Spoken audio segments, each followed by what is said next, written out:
Nah, pada malam hari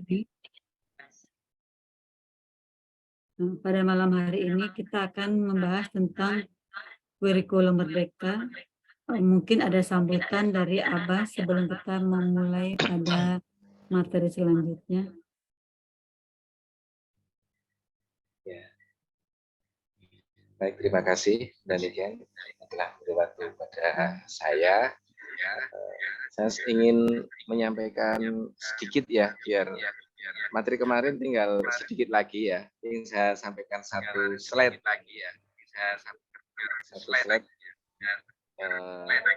Nanti kelengkapannya teman-teman bisa ini ya, kita bisa diskusi. Nanti materi PPT ini kita share di grup, bisa yang belum jelas ditanyakan ya, karena dalam waktu yang singkat ini tidak mungkin kita menyampaikan secara keseluruhan. Biasanya kalau pelatihan ya, kalau offline itu biasanya itu dari pagi jam 8 itu bisa sampai setengah 5 sore atau jam 5 sore. Nah, ini dalam waktu yang singkat tentu teman-teman tidak puas ya sebenarnya. Yang haus akan ilmu tentu tidak puas dengan pertemuan kita yang singkat ini. Nah, nanti pengembangannya silahkan seperti yang sudah kita lakukan, bisa bertanya lewat ini, lewat grup kita sharing di situ ya. Itu Mas Eka, silahkan di-sharekan satu PPT yang tadi. Nah, ini akan singkat saja saya menyampaikannya. Nah, lanjut, bukan ini. Ini kemarin sudah kita sampaikan. Nah, di sini teman-teman semuanya. Baiklah, bismillahirrahmanirrahim. Teman-teman semua yang semoga senantiasa diberkahi dan Allah Subhanahu wa taala. Pertama-tama kita senantiasa panjatkan puji syukur pada Allah Subhanahu wa taala yang pada malam hari ini kita dimudahkan oleh Allah Subhanahu wa taala bertemu kembali lewat Zoom ini. Mudah-mudahan pertemuan kita ini pertemuan yang membawa keberkahan dan rahmat dari Allah Subhanahu wa taala. Kemarin sudah saya sampaikan tentang yang sudah berlalu ya. Sekarang kita akan membahas masalah desain program kegiatan sekolah berbasis mutu. Ini meliputi apa saja.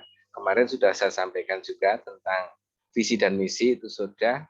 Memiliki program unggulan itu sudah. Kemudian kreatif merencanakan program baru. Jadi sekolah itu ada program-program baru yang kita harus kreatif gitu. Ini tugas pengelola sebenarnya ya. Apa tuh sebenarnya program baru ya, termasuk program unggulan itu ya banyak sekali sebenarnya ya.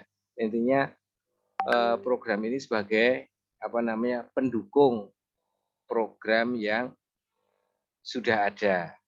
Nah, misal tadi sudah ada seperti sekolah agama, misal ada tahfidz, kemudian membaca. Nah, membaca ini kan banyak sekali metodenya, seperti metode ramah otak anak, mungkin ada lagi yang lainnya, kemudian pembelajaran di luar kelas, itu bisa menjadi program-program yang baru ya. Termasuk misal walaupun kelompok bermain, itu bisa menyelenggarakan juga Taman Pendidikan Quran, TPQ, ya, ini kan namanya juga program juga. Tadi sudah ada yang menyampaikan bahwa sekolah kami adalah sekolah umum. Nah, kalau begitu membuat program baru, programnya apa? Ya TPQ, tinggal menambahkan jamnya aja. Misal sekolah umumnya itu pulang jam setengah 11, nah setengah 11 sampai jam setengah 12 misal, atau jam 12 ini program yang agamanya, atau dibalik agama dulu terus baru program umumnya. Ini kan termasuk program baru itu direncanakan, dan kita berkembang dengan zaman yang begitu cepat ya perubahannya. Kita sebagai pengelola juga harus cepat pula untuk memprediksi perubahan yang ada. Kemudian Kenapa saya sampaikan kita itu sekolahnya harus berkualitas. Nah, harus berkualitas biar semakin banyak apa namanya diminati oleh masyarakat. Nah, ini ada jaminan kelulusan. Nah, teman-teman semua sudah ada belum ini sekolahnya memberi jaminan kelulusan yang kita tawarkan kepada masyarakat.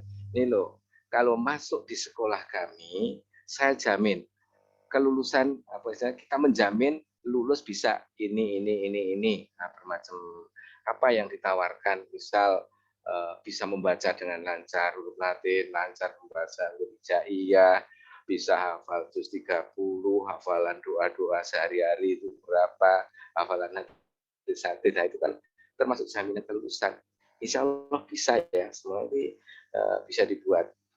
Kemudian tentu ada tata tertib, sarana dan prasarana. Nah, terakhir itu ada di manajemen keuangan. Jadi teman-teman semua yang semoga senantiasa diberkahi dan rahmat Allah Subhanahu wa taala. Intinya kalau sekolah bermutu, sekolah berkualitas, insya Allah kita akan diminati oleh tidak hanya semua kalangan lah. Nah, itu hubungannya kemana? Hubungannya bisa ke sarana dan prasarana atau keuangan. Misal sebagai contoh ya, yang waktu baru saja terjadi di tempat saya, kita soundnya rusak.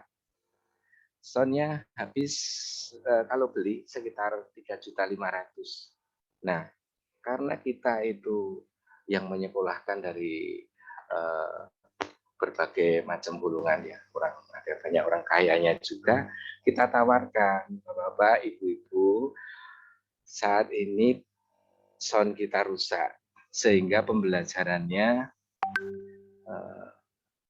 terganggu, tidak maksimal.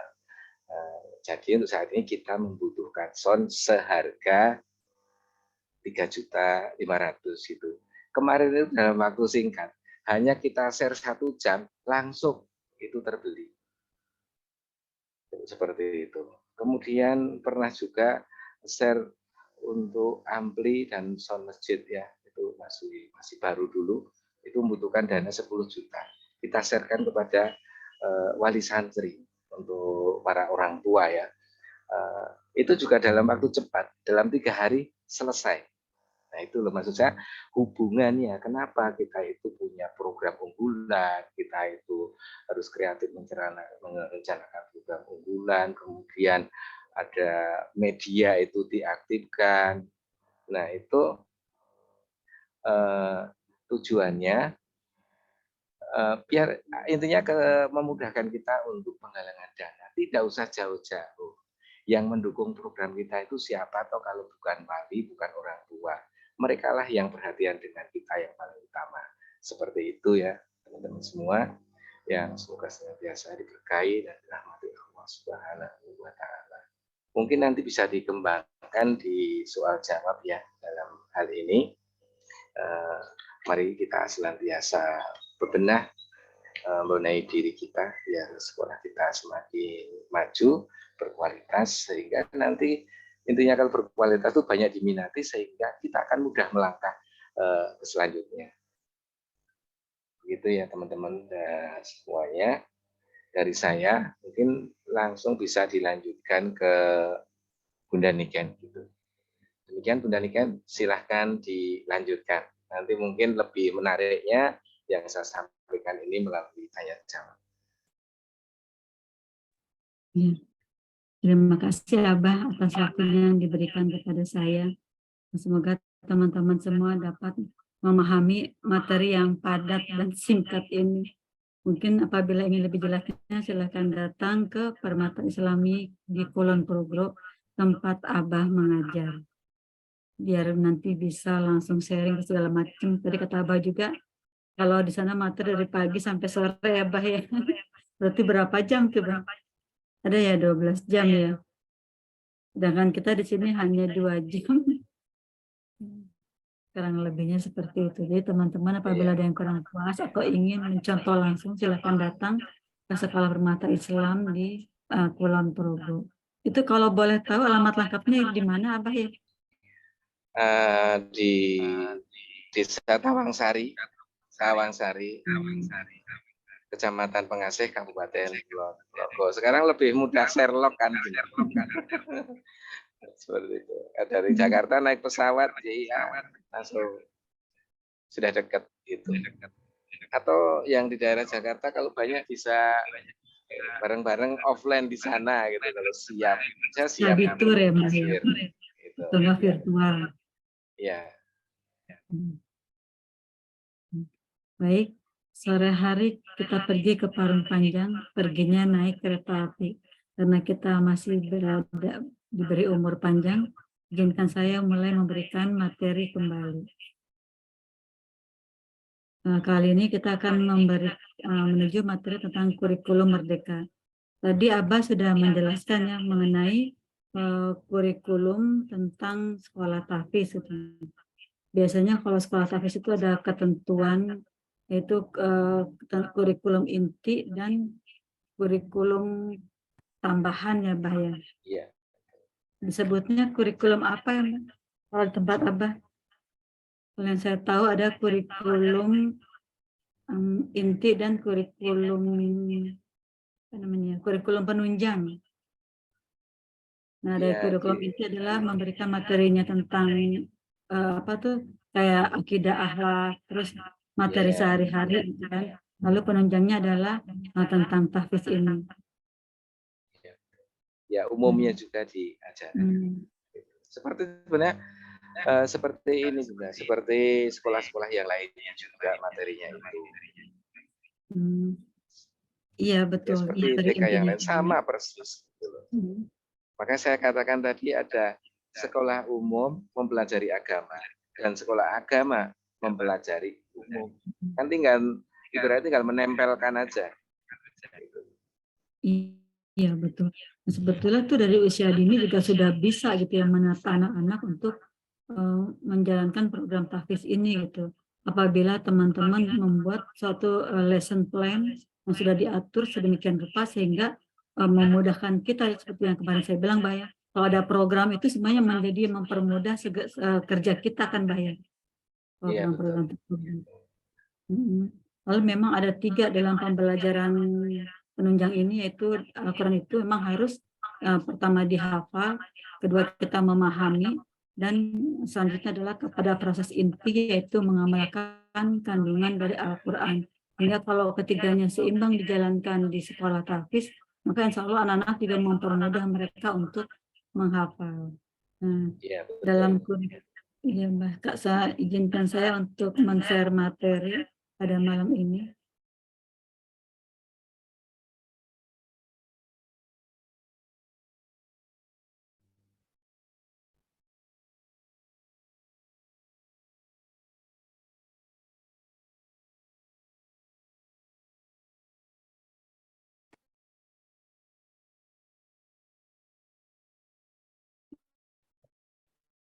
Kita tunggu ya teman-teman sambil menunggu yang lain hadir. Ini adalah materi yang sudah pernah saya share. Ini hanya sekitar flashback aja sambil menunggu teman-teman yang lain hadir. Flashback yang lalu tentang profil pelajar Pancasila di kurikulum Merdeka. Bahwa kita itu pada saat kita memasuki kurikulum Merdeka, kita harus mengetahui pedoman yang akan kita jalani nanti gitu kan. Atau capaian pembelajaran pada saat kita meniti suatu pendidikan di sekolah. Nah, ini adalah dimensi dan elemen dan sub-elemen profil pelajar Pancasila. Nah, ini harus kita pahami dulu ya tentang profil pelajar Pancasila itu mempunyai 5 dimensi. Nah, bukan 5 sila ya, teman-teman. Khawatir ada yang salah paham gitu. Pikirannya ini sila, tapi ini adalah dimensi. Oh ya maaf, ini tentang saya. Nah, ini dia dimensinya, yaitu beriman, bertakwa kepada Tuhan Yang Maha Esa, berakhlak mulia, berkebinekaan global, bergotong royong, mandiri, bernalar kreatif, dan kreatif. Nah, mungkin apabila di sekolah agama itu kita tuh lebih cenderung kepada dimensi yang pertama ya, tentang beriman dan bertakwa kepada Tuhan Yang Maha Esa dan berakhlak mulia. Mungkin di situ tuh sebagai kurikulum penunjang gitu. Selanjutnya sisanya itu adalah kurikulum inti, ini ada 5 dimensi yang nanti kita kupas bersama-sama. Nah, ini yang perlu dipahami oleh teman-teman semua mengenai tadi dimensi ada 5, lalu ada elemennya bahwa dimensi beriman, bertakwa kepada Tuhan yang Maha Esa dan berakhlak mulia ini mempunyai 5 elemen, gitu kan. 5 elemen dan beberapa subelemen. Nah, subelemen ini mempunyai perkembangan akhir per fase gitu. Nah, nanti perlu teman-teman ketahui. Jadi di dimensi pertama perkembangannya itu yang harus kita capai untuk PAUD itu adalah fase fondasi gitu. Nah, itu teman-teman harus tahu apa aja harus setelahnya kita membuat suatu lesson plan gitu kan atau program bahwa ada capaian perkembangan yang harus kita capai setelah lulus di sekolah kita masing-masing. Teman-teman buka di aplikasi, bukan aplikasi sih, semacam situs ya tentang Merdeka Mengajar atau PMM disebutnya. Ini ada 5 dimensi yang kita kupas, elemennya apa aja, lalu elemennya, dan capaian perkembangan per fase. Nah, ini apabila teman-teman sulit memahami nanti setelah kita di kurikulum Merdeka, ini ada tentang inti yang harus dipahami gitu kan. Banyak sekali teman-teman tuh masih belum paham gitu. Kenapa kita harus mempunyai 3 elemen, 3 capaian perkembangan, yaitu seperti nilai agama dan budi pekerti, jati diri, STEM dan literasi gitu. Yang tadinya kita ada 6 aspek perkembangan, sekarang dirubah menjadi elemen capaian perkembangan dan hanya ada 3 gitu. Nah, apabila teman-teman sulit untuk memahami, kita akan mencoba, saya akan mencoba gitu memberikan pemahaman pada teman-teman antara kurikulum ke-13 dengan kurikulum Merdeka. Nah, di kurikulum Merdeka ini dulu ada yang namanya, sekarang ini ada yang namanya nilai agama dan budi pekerti. Nah, dulu itu di K13 adalah nilai agama dan moral. Nah, ini dia kan, teman-teman lihat sendiri. Nah, di profil pelajar Pancasilanya itu kita mempunyai kita kupas tentang dimensi yang pertama, yaitu beriman dan bertakwa kepada Tuhan Yang Maha Esa. Lalu bagaimanakah kita memahami tentang elemen capaian perkembangan jati diri gitu. Nah, kalau jati diri ini teman-teman silakan buka kembali atau silakan mengkombinasikan sendiri, yaitu dalam K13 itu adalah di fisik motorik dan sosial emosional. Jadi jati diri ini adalah kolaborasi antara capaian perkembangan di fisik motorik dan sosial emosional. Lalu bagaimanakah teman-teman dapat memahami elemen capaian perkembangan di STEM dan literasi? Silakan teman-teman membuka di kurikulum ke-13 yang KD tentang bahasa, kognitif, dan seni. Nah, ini isinya ini hampir mirip ya dengan STEM dan literasi, jati diri, nilai agama, dan budi pekerti. Ini adalah kunci untuk agar paham tentang 3 elemen capaian perkembangan. Dulu kita ada 6 aspek perkembangan, sekarang menjadi elemen capaian perkembangan, yaitu nilai agama dan budi pekerti, jati diri, STEM, dan literasi. Semua ini sudah ada ya di buku-buku dari pemerintah gitu, tentang nilai agama dan budi pekerti, jati diri, dan STEM dan literasi. Nah, semuanya ini telah dirangkum oleh pemerintah dan ada di buku tentang P3 ini, profil pelajar Pancasila, yaitu dikombinasikan seperti ini. Kita akan lihat. Ini tentang ini ya, K13 tentang kompetensi yang dicapai, yang tadi saya bilang bahwa isinya itu hampir mirip ya. Kalau bahasa itu isinya tentang memberikan sikap kita dalam berbicara dan berkomunikasi gitu kan. Nah, di sini sudah ada target materi pembelajarannya di KD K13, usia 2-3 tahun gitu kan, kompetensi yang dicapai. Kalau sekarang ini disebutnya adalah capaian perkembangan. Kalau dulu itu kita menyebutnya kompetensi yang dicapai usia 2-3 tahun, 3-4 tahun, 4-5 tahun, dan 5-6 tahun. Nah, tadi Abah juga bilang ya, lebih simpelnya lagi kita membuat kelas itu sesuai dengan usia gitu kan. 3 tahun, 4 tahun, 5 tahun, dan 6 tahun. Nah, itu juga akan memudahkan kita membuat satu pengembangan proyek kepada di tiap jenjang usia, karena kita sudah tahu gitu capaian-capaian apa per anak pada usia per anak. Nah, ini dia nih yang dari pemerintah. Nah, pemerintah membuat suatu apa tuh namanya, subelemen seperti ini, bahwa elemen nilai agama dan budi pekerti itu, yaitu isinya adalah anak percaya kepada Tuhan Yang Maha Esa, mulai mengenal dan praktekkan ajaran pokok sesuai dengan agama dan kepercayaannya. Anak berpartisipasi aktif dalam menjaga kebersihan, kesehatan, dan keselamatan diri, gitu kan. Nah, nanti dari ketiga elemen ini yang telah dibuat oleh pemerintah, gitu kan, dalam buku panduan P5 ini, kita akan melihat bagaimana sih subelemen ini, gitu kan, atau capaian perkembangan ini menuju ke ATP, gitu kan, alur tujuan pembelajaran, atau alur tujuan pembelajaran, atau menuju ke TP, tujuan pembelajaran. Nah, ini jadi kalau teman-teman sudah melihat ketiga ini, kesimpulan dari pemerintah, gitu kan, isi dari makna dari 3 capaian perkembangan, yaitu elemen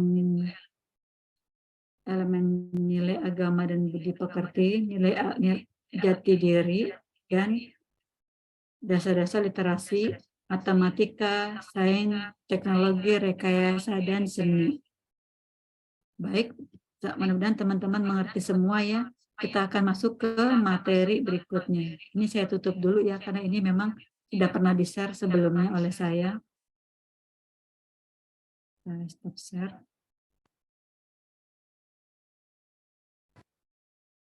Ini sekedar hanya untuk mengingatkan kepada teman-teman semua ya, kalau dulu kita pernah belajar, dan agar teman-teman juga bisa memahami gitu kan. Kenapa tiba-tiba pemerintah membuat nilai agama dan budi pekerti, kenapa ada jati diri, dan kenapa ada STEAM dan literasi yang tadi. Tapi sekarang namanya bukan STEAM lagi ya, tapi maaf saya suka gugup kalau lagi acara gini. Budaya literasi, itu kan, sains, teknologi, rekayasa, dan matematika. Nah, ini dia. Bagaimana cara kita memahami alur tujuan pembelajaran di kurikulum Merdeka. Jadi telah kita bahas ya teman-teman, melihat semua Merdeka ini, yaitu pertama kita memahami tentang profil pelajar Pancasila, lalu memahami elemen dari capaian perkembangannya yang ada 3 tadi. Nah, memahami alur tujuan pembelajaran di kurikulum Merdeka ini, dan juga nanti dalam memasuki pemetaan mutu atau program unggulan di sekolah, teman-teman mungkin nanti bisa melihat apa yang ingin kita buat di program unggulan tersebut.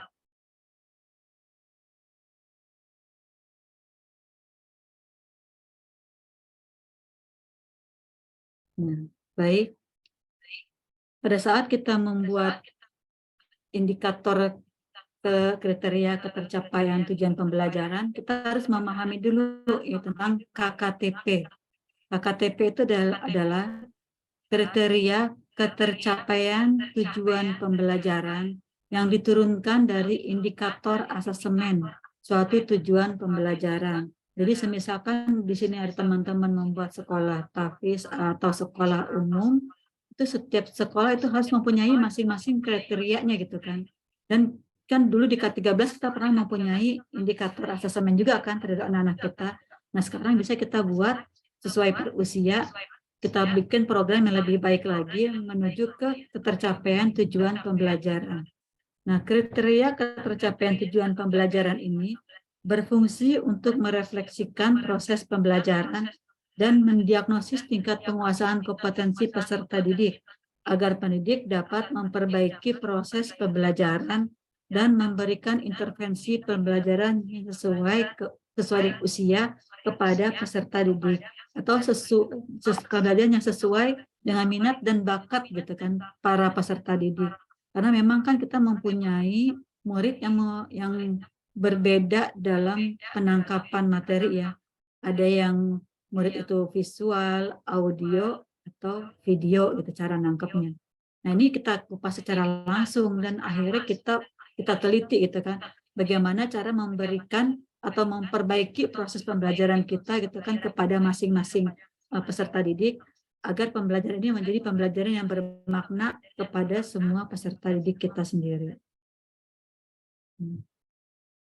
Lalu selanjutnya kita menuju kepada tujuan pembelajaran. Jadi ketika kita membuat indikator atau kriteria gitu kan, kurikulum tersebut, kita harus paham dulu tujuan pembelajaran kita apa gitu kan. Tujuan pembelajaran ini adalah deskripsi pencapaian 3 aspek kompetensi yang sebelumnya, yaitu tentang pengetahuan, keterampilan, dan sikap yang diperoleh anak dalam satu atau lebih kegiatan pembelajaran, disusun secara kronologis gitu kan, berdasarkan urutan pembelajaran dari waktu ke waktu yang menjadi prasyarat menuju capaian pembelajaran atau CP. Nah, rumusan itu adalah pertama adalah kita membahas tentang kognitif itu. Kognitif mereka adalah mengingat, memahami, mengaplikasi, menganalisis, mengevaluasi, dan mencipta. Ini masuk juga ya dalam program praktis itu kan. Karena kan di sini juga sama ya. Kita menghafal itu kan butuh untuk mengingat gitu kan. Nah, setelah mengingat kita memahami gitu dan mengaplikasi sehingga mempermudah kita untuk menghafal. Dan ini bukan pada tahfiz aja, tapi pada pembelajaran-pembelajaran yang lain gitu kan. Artinya kita diulang-ulang, pengulangan itu sangat baik untuk anak-anak. Jadi apabila anak-anak belum mencapai tujuan pembelajaran yang pasti untuk kita, atau kita misalkan mencoba untuk membuat tujuan pembelajaran satu karakter, itu butuh untuk diulang-ulang gitu ya, atau mengingat gitu, sehingga anak-anak dapat memahami gitu kan, dan mengaplikasikan, serta dapat juga menciptakan sesuatu itu dalam kegiatan kognitif. Lalu yang kedua adalah perilaku capaian, seperti adanya kecakapan hidup, yaitu anak-anak dapat berpikir kritis, kreatif, komunikatif, dan kolaboratif. Selanjutnya adalah tujuan pembelajaran kita pada profil pelajar Pancasila. Yang tadi telah kita bahas yang pertama kali waktu saat saya buka, yaitu dimensi profil pelajar Pancasila, yaitu beriman dan bertanggung kepada Tuhan Yang Maha Esa, berkebinekaan global, gotong royong, kreatif, bernala kritis, dan mandiri. Nah, dalam tujuan pembelajaran ini ada 3 komponen, yaitu komponen berupa kompetensi, yaitu kemampuan yang dapat didemonstrasikan anak dalam bentuk produk atau kinerja, maksudnya seperti berbentuk abstrak dan konkretnya seperti apa gitu kan. Yang pernah kita lihat di TikTok Abah itu ya, ketika anak-anak bermain membaca tanpa dipaksa gitu kan. Mereka bermain lompat-lompatan di playground itu kan, dikasih huruf-huruf. Jadi seperti ini nih, jadi anak itu kemampuannya itu dapat didemonstrasikan gitu kan, dalam bentuk produk atau kinerja.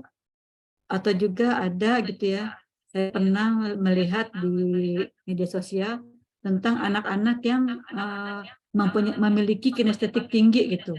Dia sulit untuk menghafal, sehingga dipakailah metode gitu, metode praktek, yaitu metode Askar Kauni gitu. Jadi karena dia kinestetika tinggi, jadi menghafalnya itu selalu dengan menggunakan gerakan-gerakan gitu. Nah, ini yang dimaksud tadi itu tujuan pembelajaran. Jadi ketika anak mempunyai kinestetik yang tinggi dan sulit untuk menghafal, maka dia menggunakan gerakan gitu kan, gerakan khusus itu. Jadi sambil dia mengucapkan kata-kata, dia melakukan satu gerakan. Teman-teman bisa melihat nanti ya di Facebook, di YouTube tentang metode Askar Kauni, yaitu kemampuan anak-anak yang memiliki kinestetik yang tinggi. Nah, selanjutnya adalah komponennya melalui konten gitu kan. Ilmu pengetahuan inti atau konsep utama yang diperoleh anak-anak melalui pemahaman selama proses pembelajaran di akhir satu unit pembelajaran. Ini misalkan juga kita membuat suatu peraturan-peraturan ya. Jadi pada saat kita akan memulai pembelajaran, itu adanya aturan-aturan yang harus dipahami anak-anak. Ini juga saya punya pengalaman ya, waktu lagi belajar di sekolah Montessori, itu anak itu tidak langsung pada pembelajaran inti, tapi seorang guru itu ingin agar ketika memulai suatu proses pembelajaran inti, itu anak-anak harus tertib pada pembukaan itu kan. Jadi anak-anak harus benar-benar mematuhi aturan gitu. Ketika proses mereka dalam mematuhi aturan atau disebutnya morning day gitu, pembukaan, atau mungkin kalau di sentra itu sentra pembukaan juga gitu kan. Itu anak-anak sampai mereka matang baru mereka mulai pembelajaran inti gitu. Ketika mereka memahami aturan, mereka sudah tenang dan paham tentang pembelajaran yang akan kita lakukan, maka setelah kita memulai pembelajaran inti. Jadi nanti apabila kita melakukan hal tersebut itu kan, kedisiplinan itu pada aturan anak-anak ditetapkan, itu akan mempermudah kita melakukan pembelajaran selanjutnya. Mungkin ketika teman-teman ya datang ke satu sekolah gitu, ini udah semester 2 nih, datang, anaknya baik-baik ya gitu kan, anaknya nurut-nurut, pinter-pinter gitu kan. Itu tadi karena gurunya sudah menerapkan disiplin suatu aturan dari awal gitu. Kalau dari awal anak-anak sudah mempunyai kedisiplinan yang tinggi, kedepannya jadi akan mempermudah kita dalam proses pembelajaran gitu. Selanjutnya adalah variasi. Komponen variasi ini adalah keterampilan berpikir yang perlu dikuasai anak untuk dapat mencapai tujuan pembelajaran, seperti keterampilan berpikir kreatif, kritis, mengevaluasi, menganalisis, memprediksi, dan menciptakan. Nah, ini ada ATP ya, ATP berubah. Tentang capaian pembelajaran adalah kompetensi yang diharapkan dapat dicapai oleh peserta. Nah, teman-teman bisa melihat di kurikulum Merdeka, aplikasi kurikulum Merdeka, yaitu fase fondasi, sebetulnya capaian-capaian aja yang diharapkan oleh pendidik kepada dicapai oleh para peserta. Bisa lihat di fase fondasi untuk jenjang PAUD, dan kalau untuk jenjang SD mungkin bisa lihat di fase A di tiap kelas atau usia sampai fase F. Nah, selanjutnya ATP ini adalah alur tujuan pembelajaran yang merupakan rangkaian tujuan pembelajaran yang tersusun secara sistematis gitu kan, dan logis. Ini saya perbesar. Sistematis dan logis dalam fase secara utuh dan menurut urutan pembelajaran sejak awal hingga akhir suatu fase. Alur disusun secara linear sebagaimana urutan kegiatan. Nanti saya akan share setelah materi tentang yang disebut lesson plan. Jadi bagaimana sih kita membuat pembelajaran secara urut gitu kan, sejak awal hingga akhir, sehingga nanti capaian pembelajaran anak dapat tercapai sesuai dengan usia perkembangan anak. Nah, setelah dari sini kita akan memasuki tentang pembelajaran nilai tadi ya, dimensi nilai agama, beriman kepada Tuhan Yang Maha Esa, beriman dan percaya Tuhan Yang Maha Esa. Nah, tadi kan saya sudah membahas ya kepada teman-teman semua tentang kesimpulan dari pemerintah CP nilai agama dan budi pekerti itu seperti apa. Nah, ini saya kasih warna yang berbeda, tapi warnanya kebetulan kurang jelas ya. Tapi mudah-mudahan teman-teman dapat memahami semua ya. Nah, tadi kan bahwa pemerintah itu memberikan kesimpulan bahwa CP nilai agama dan budi pekerti itu adalah anak percaya kepada Tuhan Yang Maha Esa, mulai mengenal dan mempraktikkan ajaran pokok sesuai dengan agama dan kepercayaannya.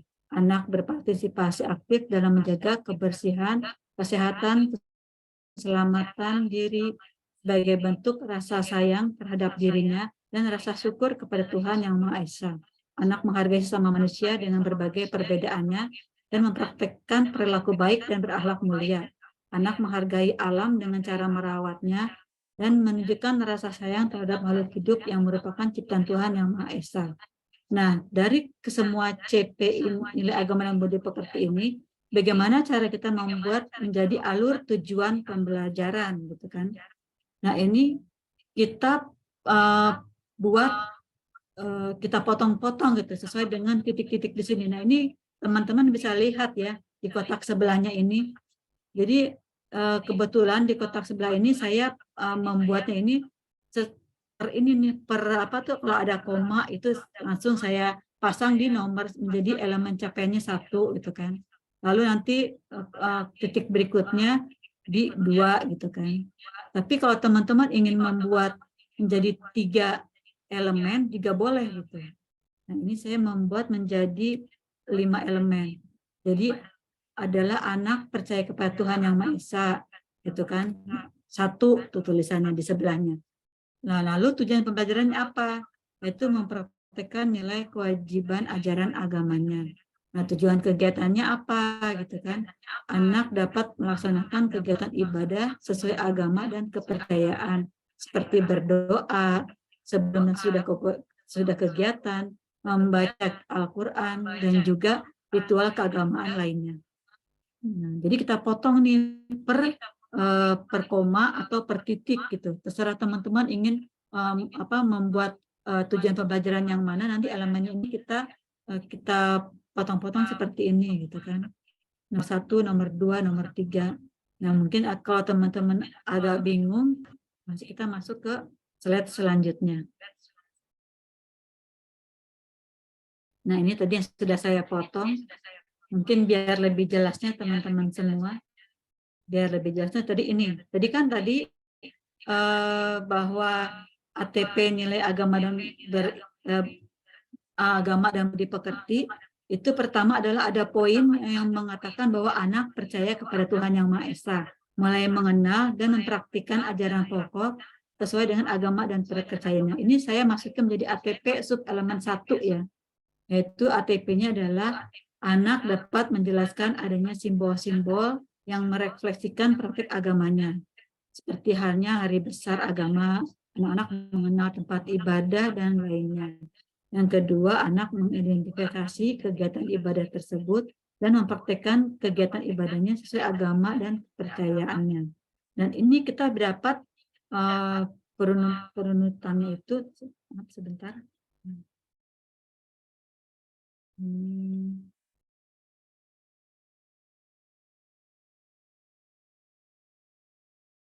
Teman-teman ini karena saya kehalangan apa tuh namanya, slide dari Zoom, jadi saya kurang bisa mempraktekkan.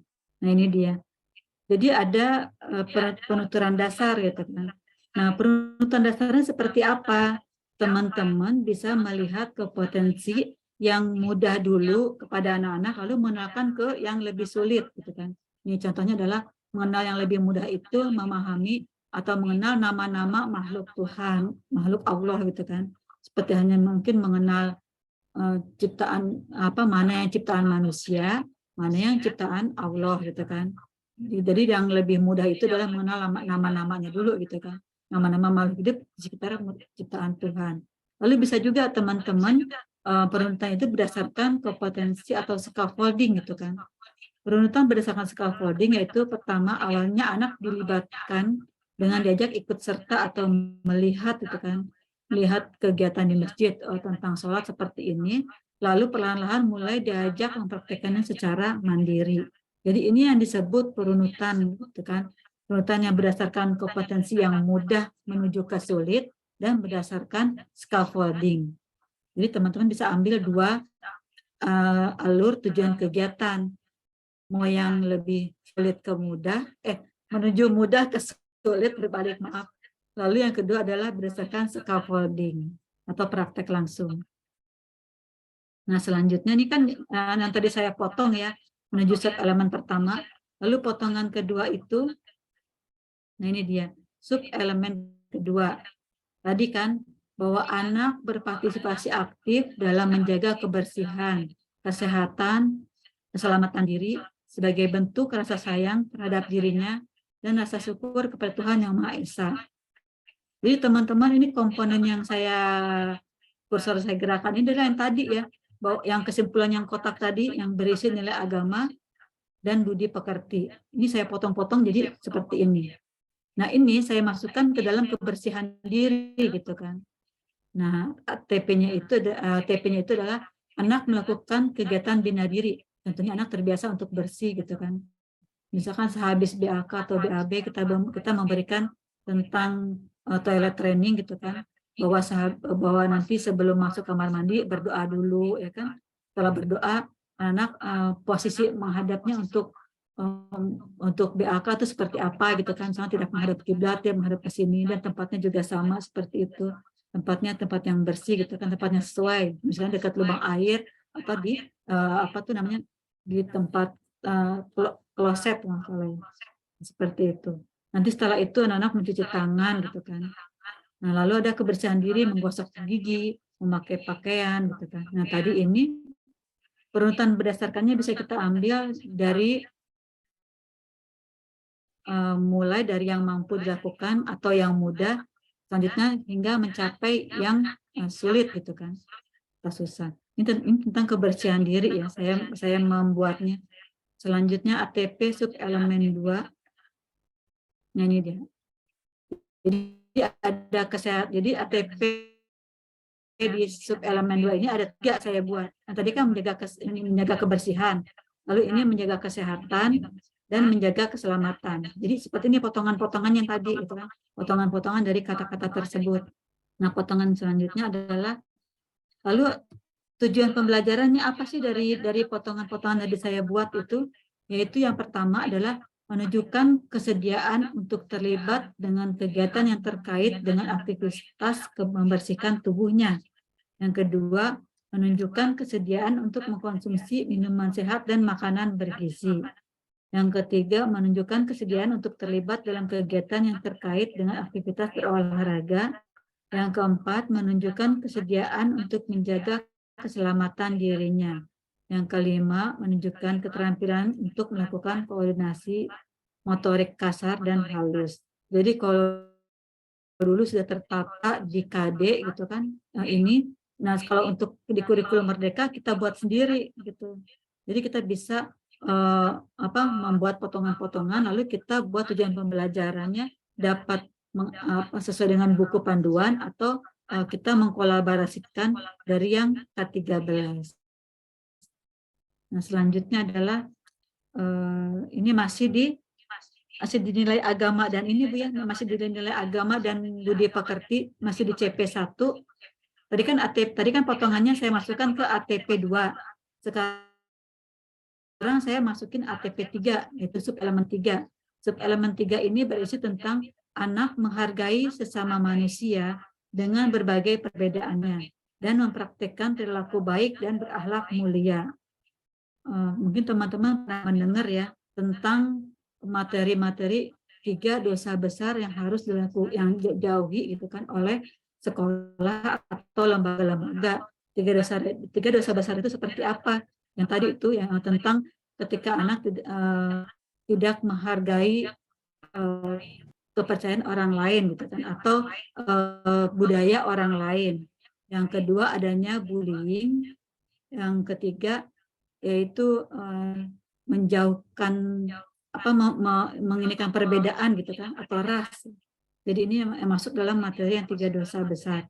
Nah, dari ATP sub elemen 3 ini saya membuat ATP yaitu anak menunjukkan penghargaan saat berinteraksi dengan semua orang meskipun dia berbeda. Lalu perunutan dasarnya apa gitu kan?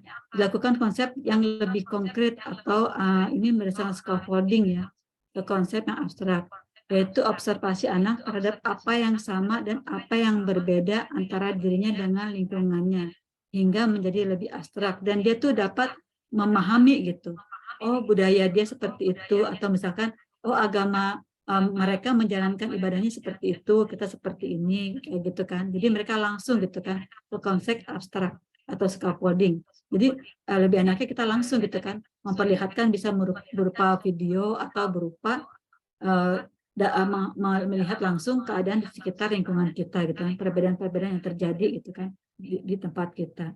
Lalu tujuannya apa gitu kan ya. Ini kita lihat lagi ke bawah. Nah, ini ada dua yang saya buat ya.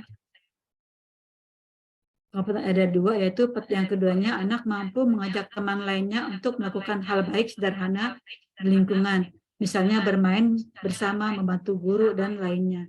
Nah, ini di ATP sub elemen potongan-potongan ini bisa teman-teman menjadi satu ya, anak menghargai dan mampu mengajak teman, atau dipisah gitu.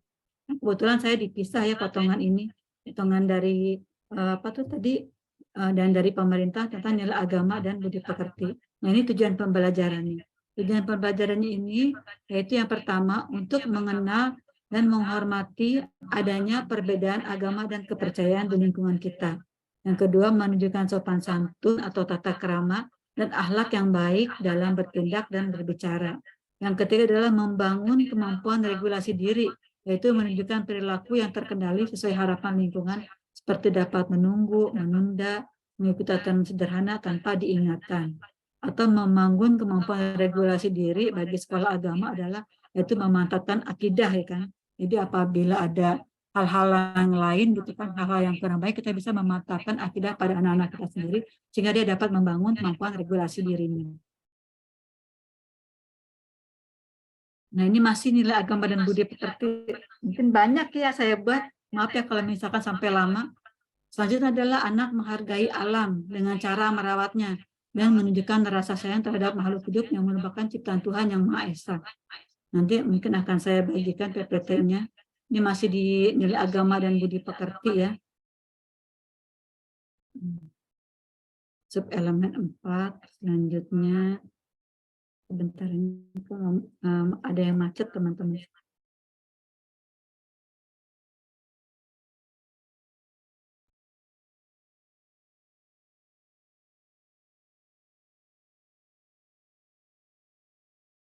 Nah,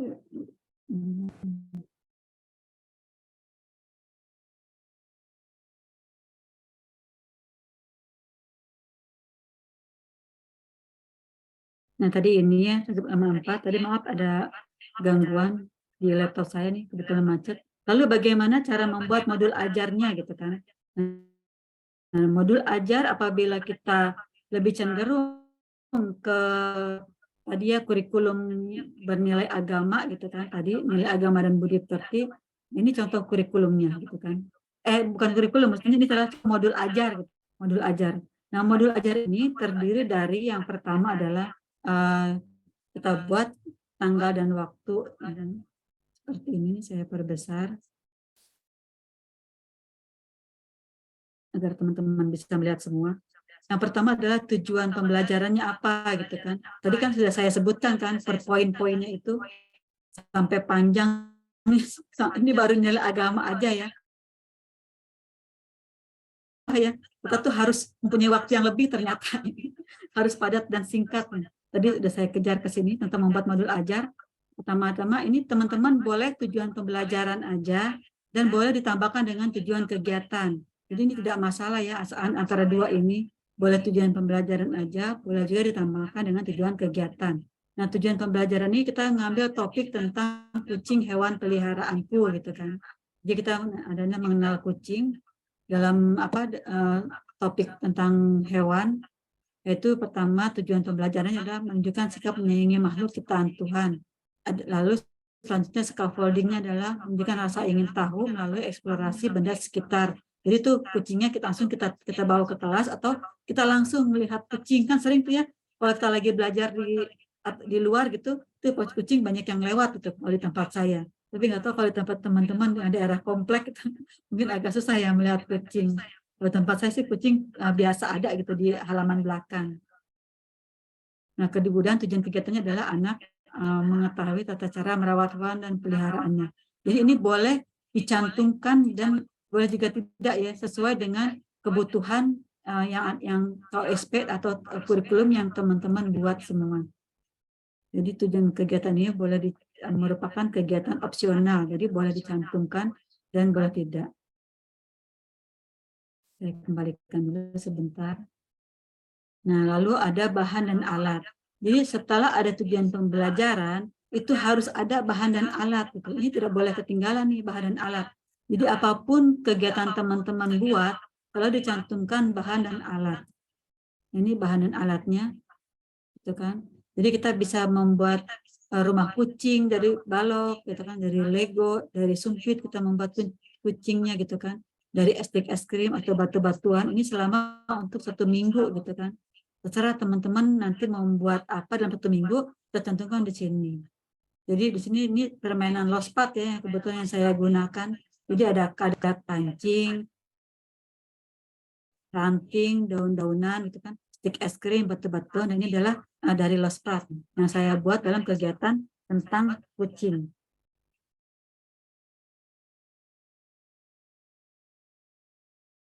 Nah, selanjutnya setelah ada bahan alat, kita buat langkah-langkah kegiatan. Ini masuk pada materi inti atau kegiatan inti. Bukan, ini masih kegiatan pembuka. Maaf, saya salah.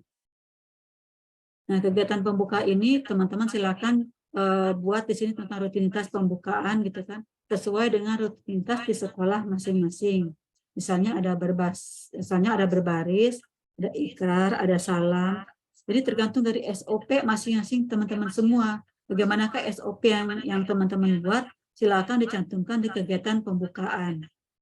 Lalu setelah SOP itu adanya diskusi tentang anak tentang hewan peliharaan kucing. Jangan lupa itu kan setiap bahwa kurikulum Merdeka ini memang kan kurikulum berbasis buku. Jadi kita tuh memperbanyak buku-buku yang kita sediakan di sekolah masing-masing. Nah, ini kita juga membiasakan baca buku setiap pagi tentang hewan peliharaan kucing. Nah, setelah itu kita mendiskusikan aturan sebelum kita masuk kepada kegiatan inti kepada anak-anak. Nah, jadi ketika kita masuk kegiatan inti, karena di kurikulum Merdeka ini adalah ada kegiatan Merdeka Belajar, jadi teman-teman bisa kepada memberikan atau menginvestasi anak gitu. Karena ini kegiatan apa yang ingin kita mainkan kepada anak-anak, anak diberi pilihan gitu kan kepada mereka bahwa apa yang sekarang ini diminati oleh anak-anak. Jadi seperti yang tadi bahan alat gitu kan, apakah ingin menggunakan kayu dan ranting, apakah ingin menggunakan Play-Doh pada saat ini gitu kan, apakah anak-anak ingin pembelajaran virtual dengan melakukan kegiatan video itu tentang kucing. Jadi bisa melakukan kegiatan Merdeka Belajar dengan memberikan pilihan kepada anak-anak sesuai dengan mereka butuhkan. Lalu masuk pada kegiatan inti. Nah, di sini kegiatan inti ini kebetulan di sini di hari Senin ini yang pertama-tama adalah kita membuat tentang materi makanan dulu gitu kan. Jadi makanan kucing itu apa aja gitu kan kepada anak-anak kita beri pembelajaran tentang makanan hewan gitu kan untuk kucing terutama. Yang kedua tentang membuat kandang hewan peliharaan kucing. Jadi memang kucing kan ada dua ya, bebas dan hidup terikat. Lalu membuat bentuk benda dan membuat bentuk makanan tadi yang kita buat dari Play-Doh. Lalu selanjutnya adalah kegiatan penutup. Jadi modul aja seperti ini ya. Ada tujuan kegiatan, bahan dan alat, langkah-langkah kegiatan, kegiatan inti, dan kegiatan penutup. Ini RPP per hari. Ini saya akan perlihatkan kepada teman-teman bagaimana cara membuat RPP yang lebih singkat gitu. Jadi dalam satu bundel ini untuk seduh gitu. Nah, ini untuk sehari gitu kan. Jadi ini ada hari Senin, Selasa gitu. Nah, ini kegiatan penutup ini sangat penting sekali ya bagi teman-teman. Bagaimana kita mengevaluasi pembelajaran kita kepada anak-anak. Jadi kita tuh bisa membuat indikator atau asesmen sampai di mana pemahaman anak pada saat kita memberikan materi. Ini kita rancang di kegiatan penutup gitu kan, yaitu anak menceritakan pengalaman bermain gitu yang berkesan. Yang kedua, untuk apa kegiatan penutup ini? Untuk menguatkan pengetahuan atau keterampilan yang telah dibangun anak selama bermain gitu kan. Yang ketiga, memberikan apresiasi atau perilaku positif yang telah dilakukan anak. Sehingga ketika anak yang punya satu perilaku yang baik gitu kan, atau mungkin keilmuan mereka lebih tinggi, dia sering menjawab gitu, itu kita berikan apresiasi sehingga dia tuh senang untuk berbuat yang lebih baik lagi gitu. Yang keempat adalah mendiskusikan ide bermain untuk hari esok gitu kan. Setelah itu kita memulai kegiatan penutup dengan SOP penutup. Jadi seperti hampir mirip kan teman-teman semua dengan kegiatan kita yang telah kita lakukan sebelum-sebelumnya. Jadi sebetulnya nggak jauh beda ya antara kurikulum Merdeka dengan kurikulum K13. Nah, kalau di kurikulum K13 ini kita bisa buat sendiri gitu kan, ATP-nya atau ATP-nya. Nah, kalau di K13 kita tadi sesuai dengan KI dan KD. Nah, jadi seperti ini. Nah, ini kesimpulannya tadi ya. Contoh CP dari nilai agama dan budi pekerti, ini adalah potongan pertama yang telah saya potong. dan ATP-nya adalah ini secara garis besar ya, tanpa ada sub-elemen yang tadi saya buat. Jadi anak dapat menjelaskan adanya simbol-simbol yang merefleksikan praktik agama. Dasarnya adalah penuturan berdasarkan kompetensi, gitu kan. Jadi tadi ada dua ya, dasarnya itu penuturan berdasarkan kompetensi dan perunutan berdasarkan scaffolding. Jadi teman-teman terserah membuat perunutannya seperti apa. Maaf ngomong. Jadi terselip dan ini adalah CP Jati Diri. Nah, CP Jati Diri yang dibuat oleh pemerintah adalah seperti ini, gitu kan.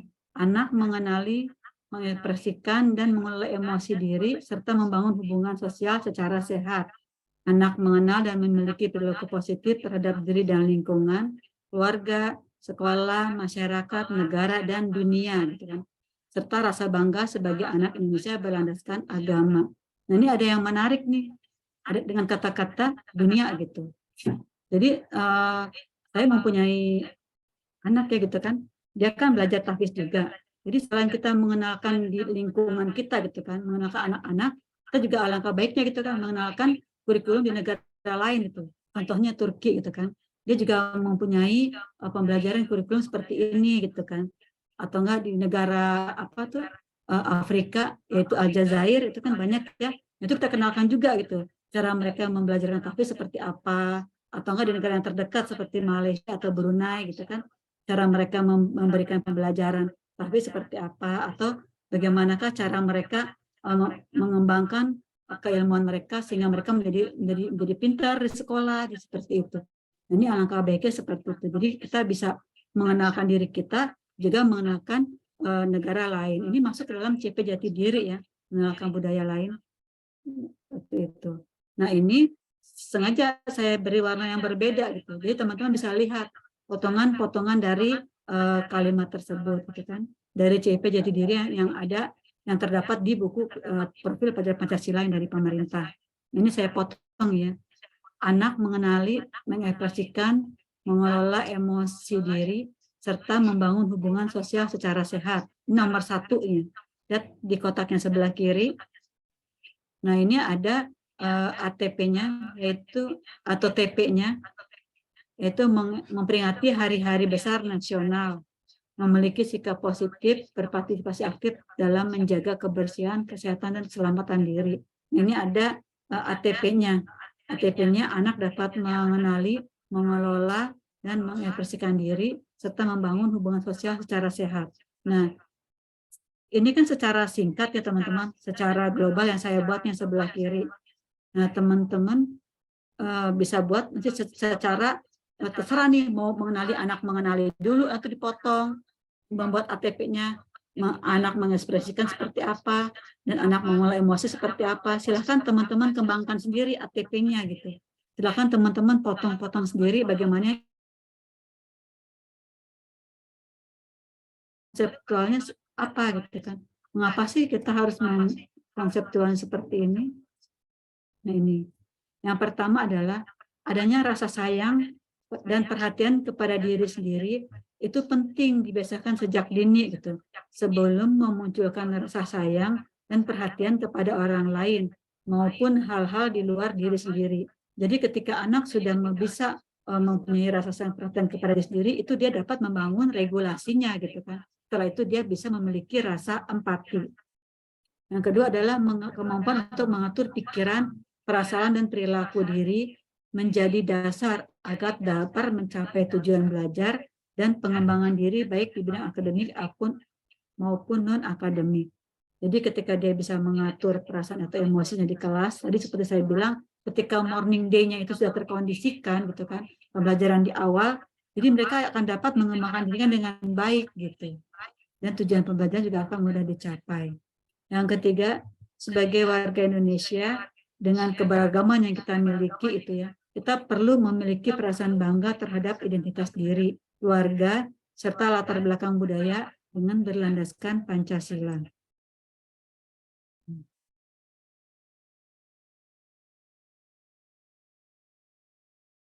Selanjutnya adalah, nah ini teman-temannya.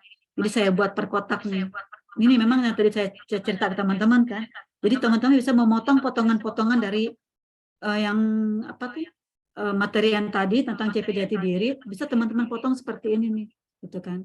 Misalkan, jadi itu kita potong dulu tentang mengenal dan mengekspresikan emosi. Itu ATP-nya apa aja gitu kan.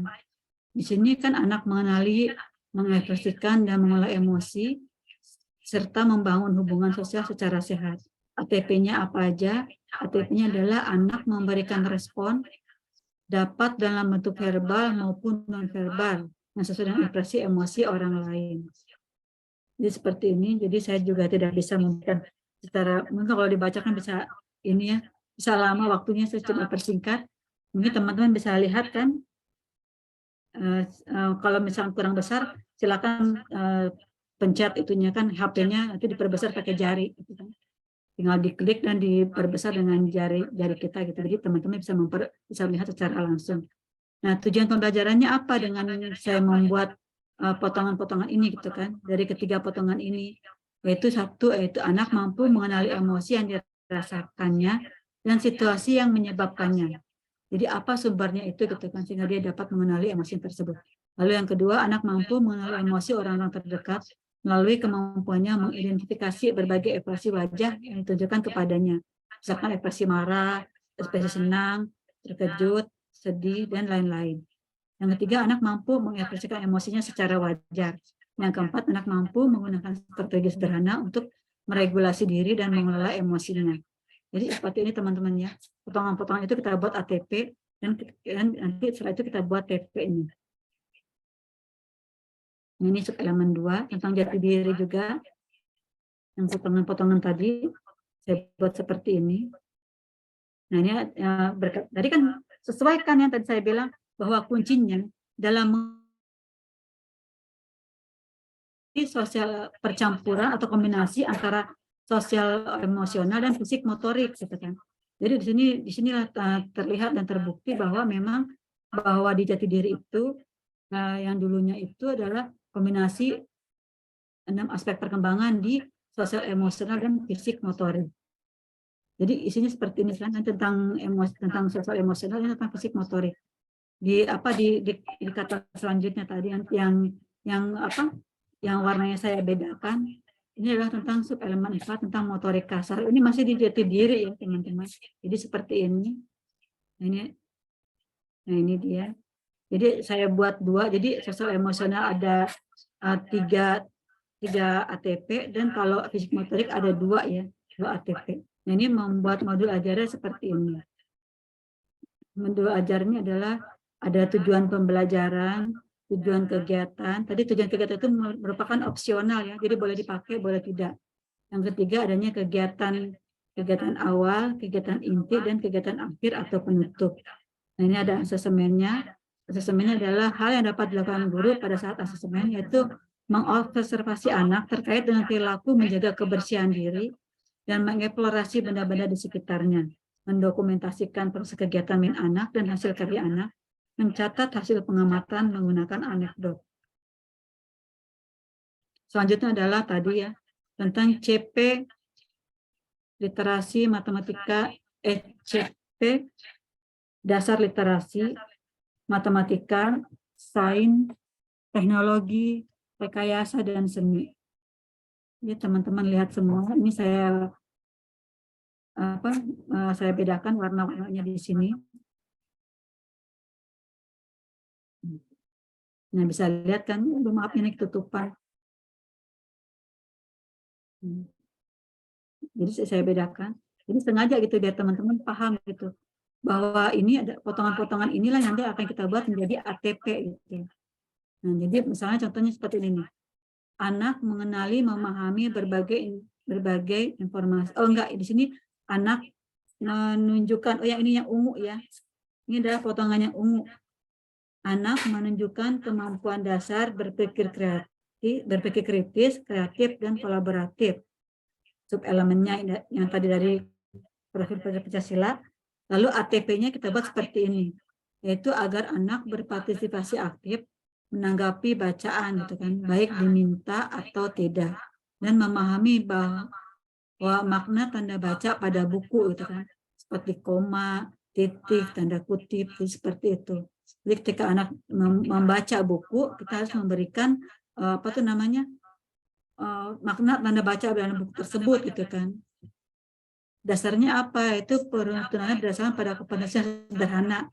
Nah, itu menunjukkan minat saat dibacakan buku gitu. Hingga kompleksnya yaitu atau scaffoldingnya, anak bersedia berpartisipasi aktif untuk menanggapi bacaan.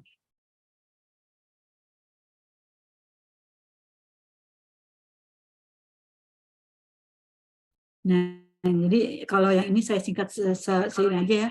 Kalau saya ini bisa panjang sampai besok pagi. Jadi teman-teman cukup memberikan potongan-potongan yang teman-teman inginkan gitu kan. Nanti dijadikan sebagai ATP. Nah, ini adalah beberapa topik di semester 1. Nah, jika teman-teman ingin membuat topik gitu kan di semester 1 itu, ini macam-macam topiknya gitu kan. Yang pertama misalkan pada saat kita masuk, topiknya itu adalah Aku Anak Indonesia. Nah, ini ada MS-nya gitu kan.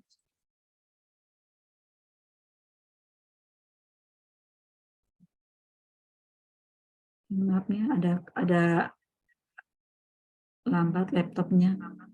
Nah, ini ada MPLS gitu kan. Ini MPLS selama 2 minggu gitu kan. Aku dan tubuhku atau mengenal anatomi tubuh, aku anak sehat atau PHBS, dan P5-nya adalah aku cinta Indonesia, bangga akan budaya Indonesia. Jadi sudah seperti dulu lagi gitu kan. Oh, dulu kita tuh udah jadi paten gitu kan. Seolah-olah kayak tema paten. Kalau ditanya, tolong dong minta EPP diriku, langsung ada gitu kan. Tolong dong minta tema hewan, binatang gitu kan. Langsung teman-teman ngasih RPPH-nya, oh ya RPPH-nya ini gitu kan. Nah kalau sekarang, makanya ini kenapa ketika teman-teman minta terus saya agak lambat itu untuk memberikan, karena saya tuh bingung gitu kan. Itu teman-teman mau bikin apa di sekolahnya gitu kan. Lebih alangkah baiknya seperti ini nih gitu kan.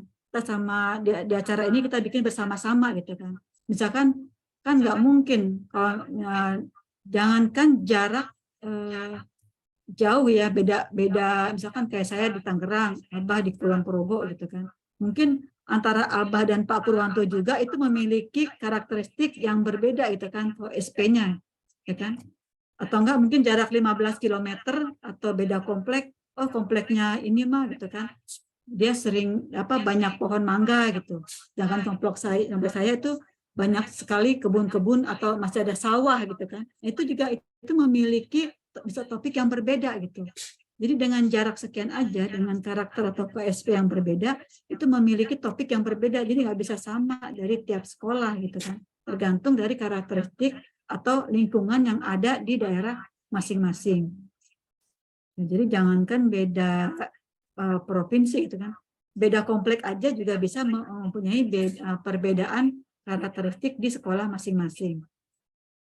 Lalu ada topik yang kedua, topik mitigasi dan bencana.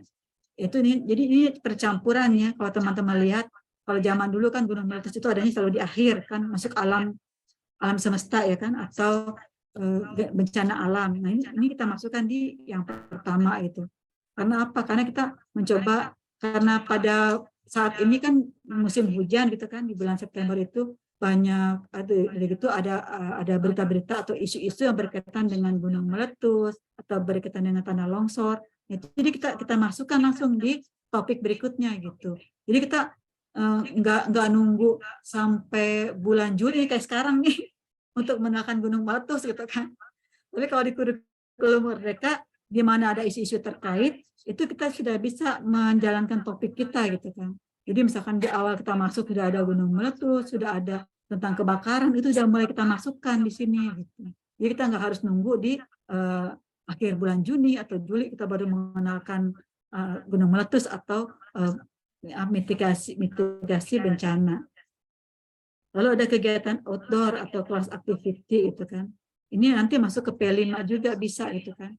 Tentang berkebun, tentang kantin, perpustakaan. Nah, ini sudah menjadi suatu prosem atau promas itu. Terserah teman-teman buat. Ini topik semester 1 dan ini adalah topik di semester 2. Nah, ini kita bisa mengenal dikarenakan cuaca gitu kan. Jadi yang tadi itu bisa kita ulang kembali di topik semester 2. Tadi kan kalau misalkan kita mengenalkan mitigasi bencana kan berkaitan juga dengan cuaca kan gitu kan. Nanti bisa diulang lagi tuh. Yang sebelumnya kita tentang langsung pada suatu keadaan, ini kita bisa mengenal di semester berikutnya topik semester 2 kita mengenalkan cuacanya gitu kan. Misalkan wah hujan lagi indah ciptaan Tuhan, awas ada banjir gitu kan. Misalkan di awal Januari kan sering musim hujan tuh. Jadi kita bisa masukkan topik ini di sana gitu. Lalu ada ilmuwan cilik, topik ilmu itu tentang keajaiban air, rahasia warna. Jadi ada sainnya di sini kan. Masuk sains, teknologi, rekayasa, dan literasi semua sudah masuk ke dalam sini. Lalu ini acara P5-nya adalah acara religi gitu kan. Kebetulan kan kemarin kita tuh habis mengikuti kegiatan Ramadan gitu kan, Idul Fitri. Maka di sini masuk adalah kegiatan religi. Dan P5-nya dia adalah tentang yuk perangi sampah gitu kan. Karena memasuki Desember kita memasuki Januari, Februari itu udah musim hujan, maka kita mencoba topik P5-nya itu dengan tentang sampah. Yuk kita memperangi sampah gitu kan. Nah, ini dia konteks hari besar P5, yaitu bulan Maret itu Ramadan, dan April tentang Hari Bumi dan Idul Fitri, dan di Juni itu tentang Hari Lingkungan gitu kan. Dan akhir tahun pelajaran adanya pentas seni. Ini adalah prosem di semester 2. Dan topik-topiknya seperti ini. Jadi seperti ini teman-teman itu kan. Jadi di semester 2 itu kita tidak lagi baku gitu, seperti K13 itu kan. Bahwa hari Januari itu adalah tentang profesi gitu kan. Nah, ini saya ganti dengan cuaca gitu, karena berkaitan dengan isu-isu atau keadaan yang ada di daerah kita secara langsung. Lalu rekreasi, musim hujan rekreasi. Kalau dilihat pikir lucu ya, kita masuk di rekreasi semester 2 di bulan Februari, padahal pada saat itu adalah musim hujan itu. Jadi yang kita bahas adalah rekreasi aja gitu kan, tentang naik mobil aja, seperti itu. Jadi seperti ini teman-temannya kurikulum merdeka dengan kurikulum K13. Jadi teman-teman di kurikulum merdeka itu bisa bebas terserah mau bikin topik seperti apapun, dan kalau bisa dikaitkan dengan isu-isu yang ada di daerah masing-masing atau kejadian atau kegiatan gitu kan. Misalkan kadang-kadang di RW aja berbeda ya. Misalkan di tempat saya nih, RW saya itu tidak mengadakan 17 Agustus tidak dirayakan, tapi di RW sebelah ada perayaan Agustusan. Jadi itu kan membuat ke anak-anak juga kan bahwa tiap wilayah itu beda-beda itu memiliki kegiatan gitu. Jadi beda RW aja berbeda ya teman-temannya.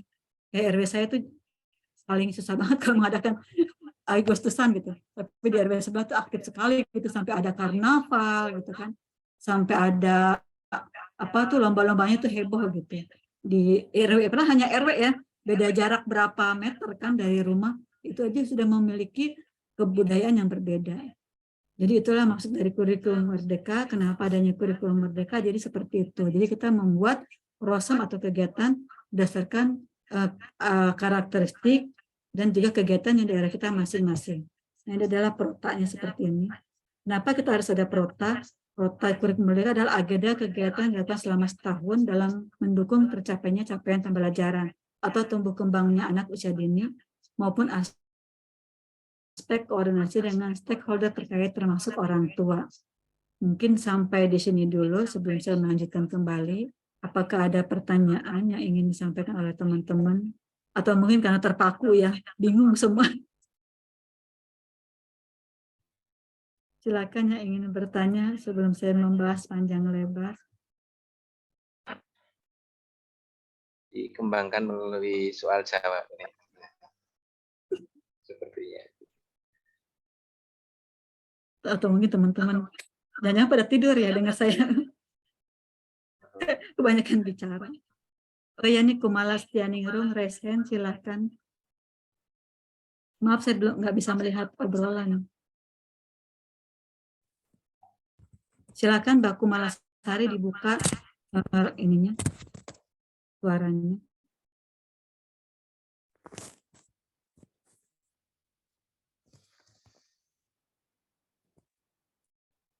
Ya. Assalamualaikum warahmatullahi wabarakatuh. Waalaikumsalam warahmatullahi Waalaikumsalam warahmatullahi wabarakatuh. Terima kasih ilmunya Bunda. Ini saya mau tanya. Ini tentang tadi untuk pencapaian perkembangan. Itu kalau kegiatan seperti senam, bermain balok, cooking kelas, atau bermain plastisin, itu dimasukkan di pencapaian apa ya? Terus yang kedua, saya mau tanyakan itu tentang kita dalam kurikulum Merdeka itu kan ada untuk satu hari itu penilaiannya itu berapa menit, terus dikalikan seperti yang dulu itu kalau K13 di 900 gitu ya. Kalau di Kurmer itu berapa menit gitu dalam satu minggu gitu. Terima kasih, itu aja. Assalamualaikum warahmatullahi wabarakatuh. Baik, Mbak Kumalasari. Ini hampir sama ya dengan Pak Gun pertanyaannya. Waktu ideal untuk pelajaran perharinya butuh berapa jam? Apalagi kalau ada dua pembelajaran ya, pembelajaran Kumer dan pembelajaran tahfiz. Iya. Nah, kalau di kurikulum Merdeka itu kan dalam satu minggu itu kalau dulu 1000, sekarang menjadi 900 ya, masalah dikurangi gitu kan. Tapi kalau dengan adanya tahfiz itu kan mungkin ada pelajaran tambahan. Nah, waktu ideal ini sebetulnya berapa perharinya? Yang ideal mungkin kalau kurikulum untuk umum itu kan kalau dalam jam itu 2 jam ya, cukup gitu. Tapi kalau dia sekolah TKIT itu kan mungkin ada tambahan gitu kan, beberapa tambahan-tambahan seperti tahfiz. Nah, sebetulnya bukan waktu ideal untuk pembelajaran perharinya yang harus kita bahas, tapi bagaimana secara idealnya kita membuat suatu pembelajaran per hari itu anak-anak tidak merasa bete gitu. Itu yang paling utama sebetulnya yang harus kita pikirkan gitu kan. Bukan butuh berapa jam atau apa gitu kan. Nah, kita lihat kan teman anak kan, ada anak yang sudah bisa melakukan kegiatan ini dan ada yang belum gitu kan. Nah, itu yang mungkin yang sudah bisa kita alihkan dengan kegiatan lain. Nah, yang belum bisa mesti kita tuntun gitu kan, pembelajaran-pembelajaran yang ketinggalan. Nah, sebetulnya waktu yang harus dibahas, mungkin kita punya waktu 2 jam. Nah, bagaimana sih idealnya gitu ya, agar pembelajaran ini dapat diminati oleh anak-anak gitu, sehingga anak-anak dapat tercapai pembelajarannya dan juga anak-anak tidak bosan dalam belajar gitu. Mungkin di sini Ahmad juga bisa memberikan masukan tentang Oh iya, waktu ideal. saya beri masukan ya. Nah, kita juga ada tahfiz, juga ada kurikulum Merdeka juga. Nah, untuk tahfiz kita selalu di urutan yang pertama, urutan pagi, karena menghafal ini kan termasuk berat ya. Nah, jadi di pagi, waktu-waktu emas lah, anak-anak masih fresh, masih segar, nah itu pagi untuk kegiatan tahfiz. Kemudian baru kegiatan yang umumnya seperti itu.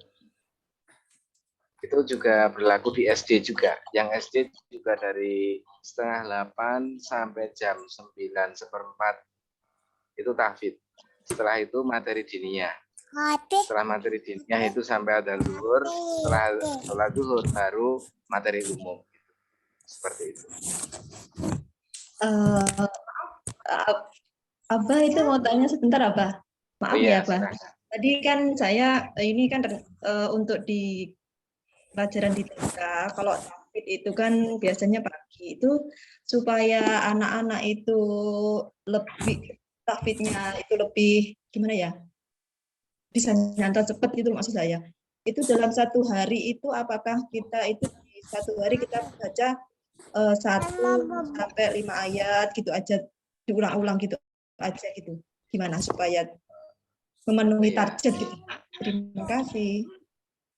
Tadi di grup sudah ngelihat buka kurikulumnya belum ya? Kurikulum. Oh iya ya. Ya, ada di situ ada kurikulumnya di situ. Sebenarnya tidak banyak ya. Setiap harinya itu nggak banyak. Cuman biar senang itu ya. Ini sebenarnya masalah metode ya. Iya. Udah menyimpang dari pembahasan kita, tapi nggak apa-apa biar tidak penasaran. Iya. Jadi tidak langsung satu ayat penuh itu tidak, anak-anak usia 3 tahun itu. Per lafaz itu diulang-ulang. Misal amma itu terus diulang-ulang. Misal ada murid kita itu ada 15 anak dalam satu kelas, itu dibagi menjadi 3 kelompok dalam satu kelas itu, yang pinggir kanan, tengah, kiri, bareng-bareng mengucapkan satu lafaz, kemudian kelompok 1 5 lafaz, kemudian yang tengah 5 lafaz, yang pinggir lagi 5 lafaz, kan sudah 20, terus bareng-bareng lagi berarti 25. Nanti diulangi lagi, itu kan sudah 40, insya Allah bisa dari lafaz per lafaz itu digabungkan. Seperti itu. Terima kasih. Ya, sama-sama. Dan pagi ya, waktunya pagi. Seperti itu. Bila belum jelas nanti bisa ditanyakan di grup ya, insya Allah. Iya.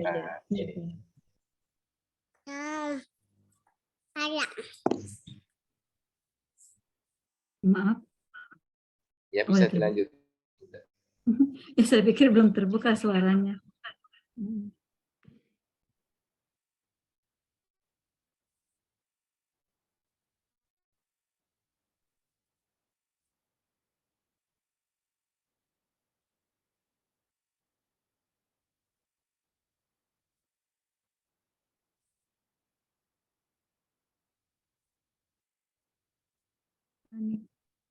Nah, ya, ini agak susah tadi laptopnya, saya mau mengendalikan itu suara.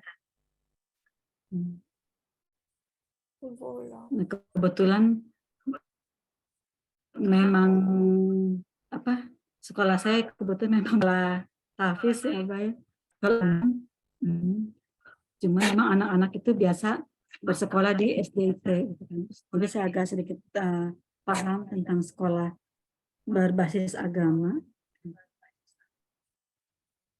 Nah, ini contoh pada saat kita membuat modul ajar, gitu kan.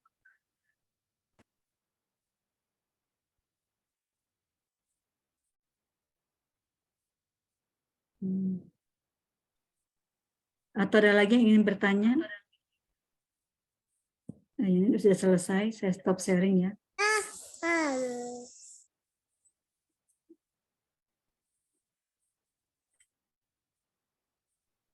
Pak Purwanto hadir nggak ini?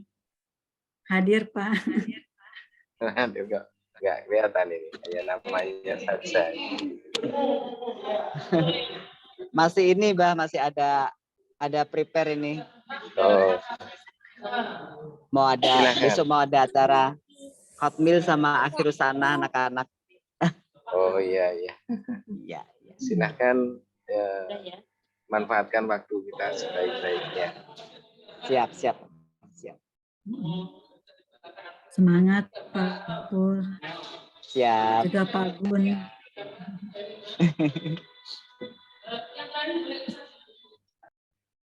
Kelihatannya yang sekolah umum itu mau memasukkan tahfidz ragu-ragu ya. Kendalanya apakah yang mengajarkan itu harus paham betul atau ini itu ya. Ya kita belajar lah ya, belajar diamalkan. Saya sampaikan kemarin kan perbedaan guru dan murid itu satu malam aja. Malam guru belajar, paginya untuk mengajar kayak gitu.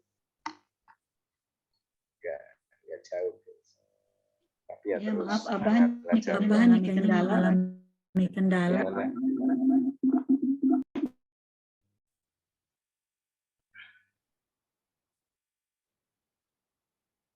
Silakan teman-teman untuk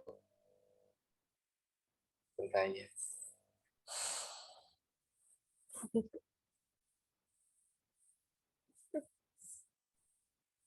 Baik, saya akan coba share screen tentang lesson plan. Jadi bagaimana agar teman-teman itu pembelajarannya dapat tercapai apabila seorang guru itu membuat lesson plan gitu. Jadi apabila kita sudah punya lesson plan atau program-program yang tepat, maka pembelajaran juga akan mudah tercapai gitu. Dan juga bagaimana sih mensiasati anak-anak agar mereka tuh tidak mudah senang gitu mengikuti kegiatan tersebut. Bentar ya.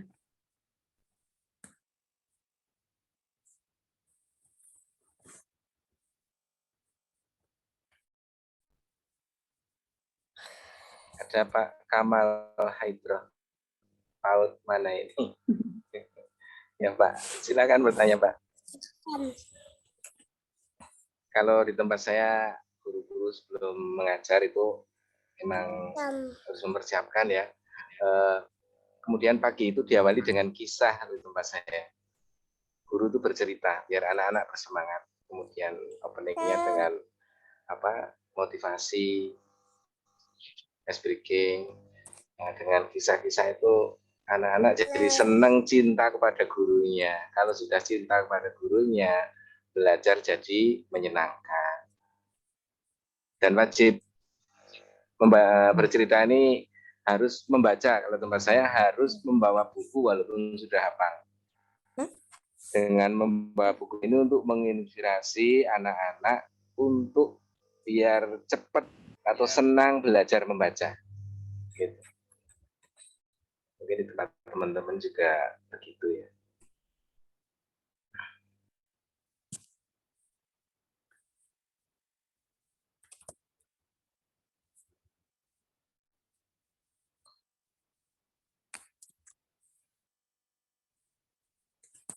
Ya sebentar ya teman-teman, ini karena ini bentuknya PowerPoint jadi nggak muncul di HP tentang apa tuh lesson plan.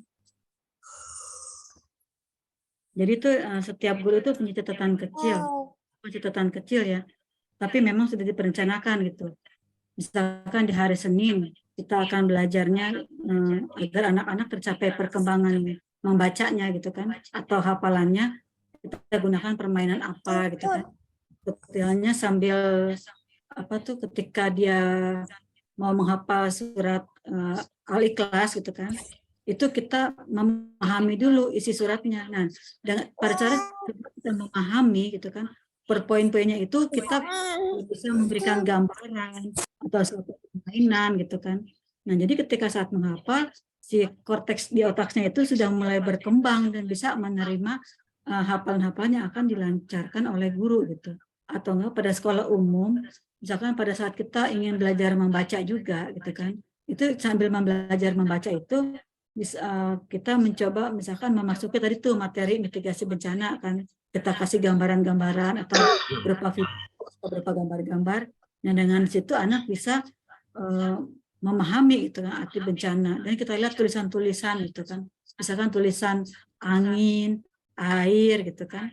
Nah, nanti bisa melakukan dengan lospat. Jadi, oh hari ini saya ingin menggunakan lospat. Oh besok saya ingin menggunakan misalkan berupa seni gitu kan. Seninya itu misalkan kolase gitu kan, atau mozaik gitu.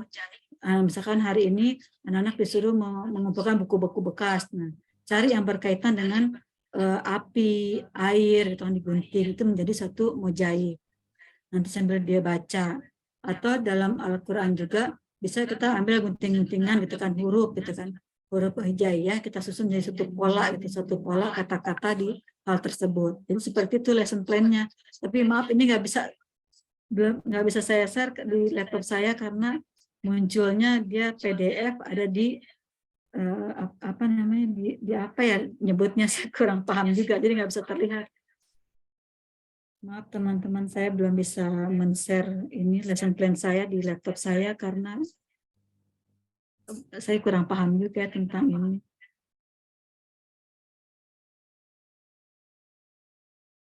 Nanti lain kali aja ya saya buat menjadi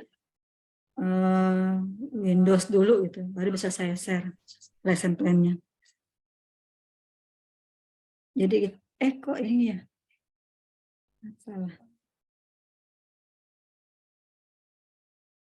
Mungkin menambahkan dari tadi ya, biar anak-anak tahu apa yang akan kita hafal. Ke tempat kita sebelum dihafal memang guru membacakan, kemudian artinya dari ayat itu disampaikan. kadang-kadang anak itu lebih cepat menangkap artinya, kemudian dia akan cepat menghafal ayatnya. Itu bermacam-macam ya anak-anak itu untuk biar cepat hafal itu metodenya macam-macam. Dengan dibacakan itu tahu artinya, ingat artinya, kemudian ingat lafadznya seperti itu.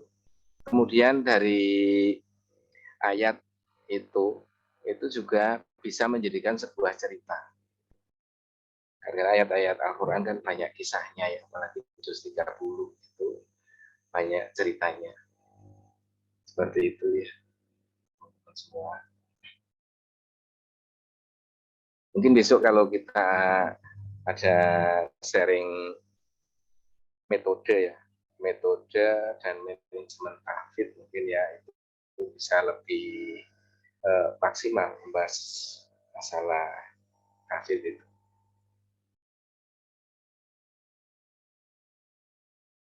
Nah, ini sudah masuk. Iya. Alhamdulillah udah bisa kebuka. Jadi seperti ini lesson plan-nya teman-teman gitu kan. Bisa berhasil apabila seorang guru membuat suatu planning gitu kan. Tapi ini bukan RPP ya. Ini adalah catatan-catatan kecil seorang guru di mana dia membuat lesson plan atau planning. Ini hanya terutama untuk usia TK gitu ya. Usia 3 sampai 6 tahun. Karena memang pembelajaran mereka kan tidak jauh dari yang namanya bermain gitu kan. Jadi sudah dari awal kita sudah membuat perencanaan tentang bagaimana cara membuat anak menjadi senang untuk belajar. Jadi dari identitasku, tubuhku, emosiku, sukaanku ini sudah tertata dengan baik. Ya.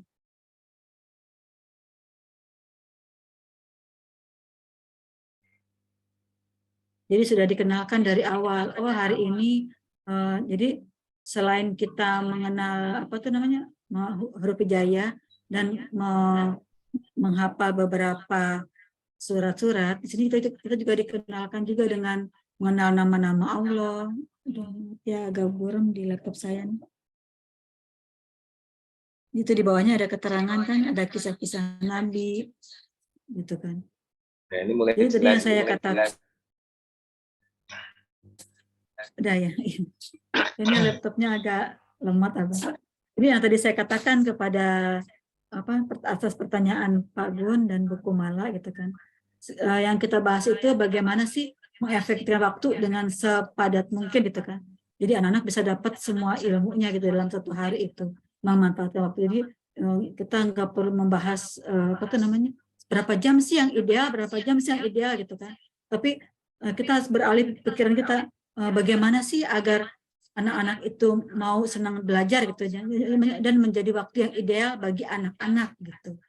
Kalau untuk mencapai waktu yang ideal gitu kan, mungkin kalau pembelajarannya membosankan, sejam juga buat anak-anak dianggapnya sudah gitu kan. Tapi kalau kita membuat suatu pembelajaran yang menarik dan mengasihkan gitu kan, seperti sekolah Abah itu dari pagi sampai sore aja anak-anak gak ada yang protes gitu kan, dan mereka senang atau fun-fun aja gitu. Karena memang yang dipikirkan oleh kita adalah bagaimana waktu yang terbaik untuk anak-anak menjadi bermakna buat anak itu tersebut. Jadi ini dengan adanya lesson plan yang dibuat oleh guru-guru gitu kan. Ini hari pertama, hari kelima itu kan, tiap harinya gitu. Kita sudah membuat satu perencanaan dengan baik, apa aja nanti. Jadi untuk anak yang pembelajaran yang dilakukan dengan cara visual, dengan cara mendengar, dia lebih fokus pada mendengar, ada yang lebih fokus dengan melihat gitu kan, ada yang lebih fokus dengan cara kinestetik gitu kan, ya bahaya apa namanya bahaya saya lupa lagi. Videotori, auditori, dan kinestetik gitu. Jadi udah kita persiapan nih untuk anak-anak yang kinestetik, teknik belajarnya seperti ini, untuk anak yang auditori seperti ini gitu kan, seperti anak yang untuk pembelajarannya dengan cara visual seperti ini gitu kan. Dalam hal Al-Quran tadi yang saya bilang gitu kan, untuk anak-anak yang kinestetiknya tinggi dan sekolah larian menghafalnya kurang, mungkin menggunakan metode tahfidznya menggunakan metode yang Askar Kauni gitu kan. Terus kalau yang metodenya dengan cara visual bisa menggunakan metode UMU gitu kan. Masalah. Terus kalau dengan auditori bisa menggunakan metode Yanbu-A atau Kiroati. Sebetulnya semua metode itu baik gitu. Lalu yang kurang baiknya di mana sehingga anak-anak menjadi kurang? Itu terhadap si pengajar gitu. Apabila pengajar tidak disiplin terhadap suatu keilmuan, gitu kan. Contohnya aja di Iqra ya. Misalkan di Iqra itu ada buku panduan ya. Di setiap buku, setiap halamannya, anak tidak boleh pindah dulu sebelum dia bisa melantunkan huruf ro misalkan, atau anak tidak bisa boleh anak harus bisa membedakan antara 2 harkat dan 1 harkat misalnya seperti itu. Nah itu kadang-kadang guru merasa kasihan dengan anaknya gitu kan. Itu mah dia pasien pindahin aja besok walaupun dia belum bisa biar dia semangat. Padahal tidak seperti itu gitu. Nah, ada kedisiplinan ilmu bagi seorang guru. Jadi apabila ingin muridnya berhasil, dia harus bisa mentaati peraturan-peraturan yang ada di buku tersebut gitu. Jadi apapun metode yang digunakan setiap guru, guru harus disiplin terhadap ilmunya sendiri gitu kan. Jadi mau pakai metode Askar Kauni, mau pakai metode Yanbu-A atau Kiroati atau Umu gitu kan, dan macam-macam metode atau mungkin metode seperti halnya yang dibacakan oleh beberapa pelantun tahfiz kan, apa aja bah saya lupa lagi yang bacaan yang sering digunakan oleh para kiro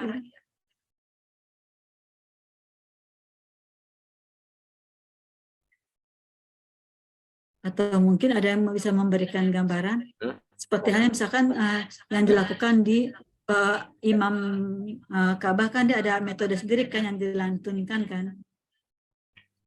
Kalau di Indonesia yang terkenal adalah Muammar J.A. ya, kalau nggak salah. Itu kan dia juga punya metode sendiri itu dalam ketika melantunkan tahfiz. Nah, jadi maksud saya seperti itu. Jadi apapun yang ingin digunakan dalam metode tahfiznya atau metode kiroannya gitu kan, nah itu memang dibutuhkan kedisiplinan bagi guru masing-masing. Jadi apabila gurunya disiplin, sehingga capaian pembelajaran juga disiplin, tercapai gitu maksudnya seperti itu. Mungkin Abah ingin ditambahkan lagi, waktu kita tinggal 6 menit lagi, ada yang ingin disampaikan?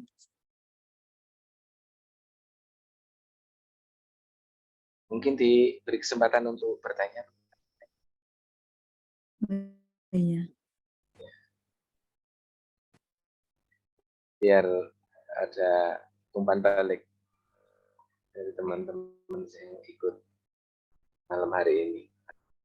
Oh iya, ini tadi pertanyaan dari buku Mala. Kegiatan bermain plastisin, senam, dan cooking class masuk dalam CP apa aja? Itu bukan CP Bu ya, tapi alat dan bahan gitu. Nah kalau bermain plastisin itu masuk alat dan bahan.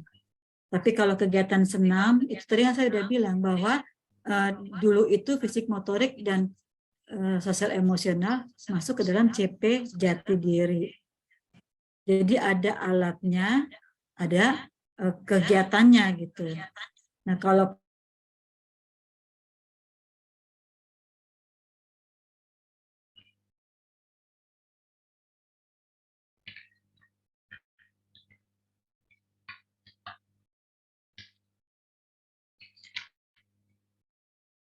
plastik, lalu apa saya masih terdengar?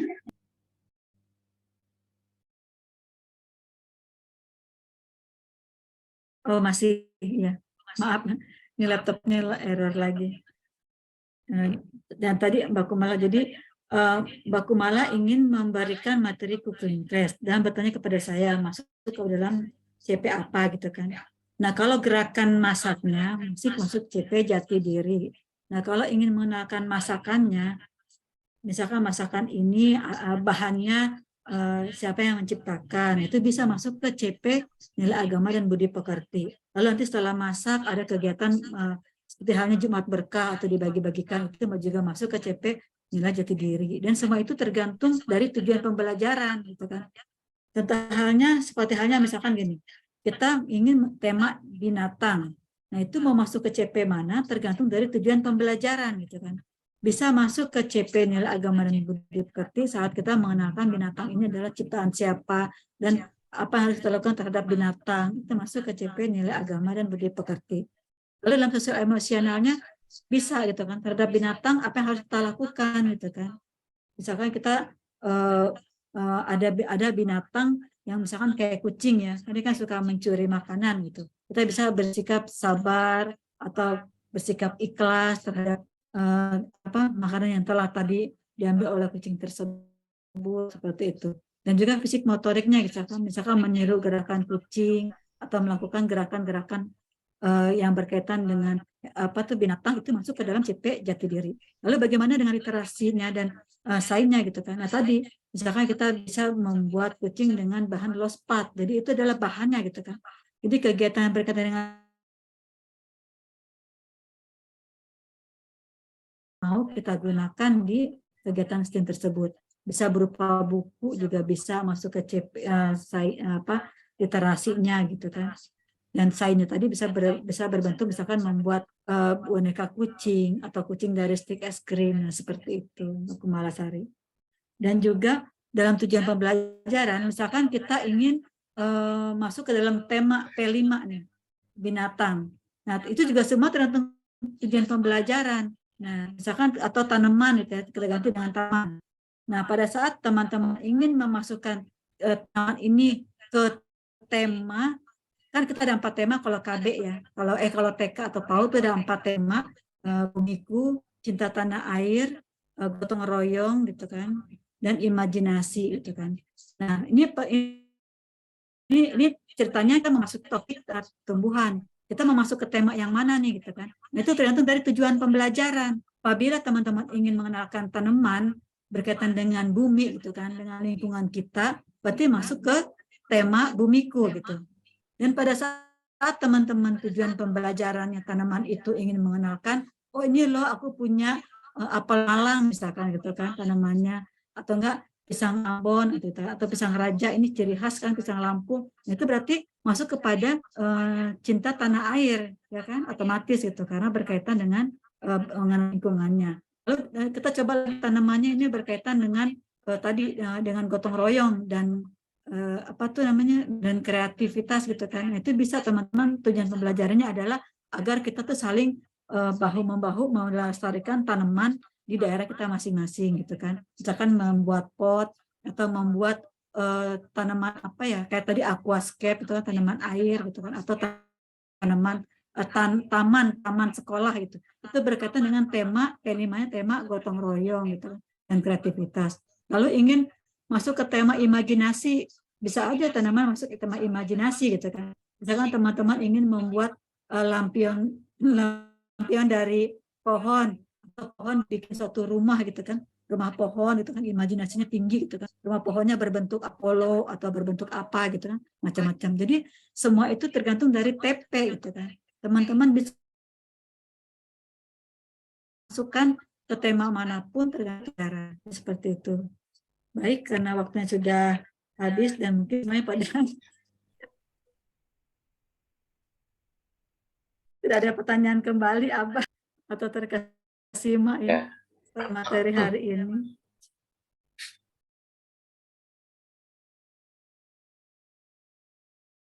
Ada yang ingin sampaikan kembali, Abah? Kalau dari saya ya semuanya bertanya ya intinya.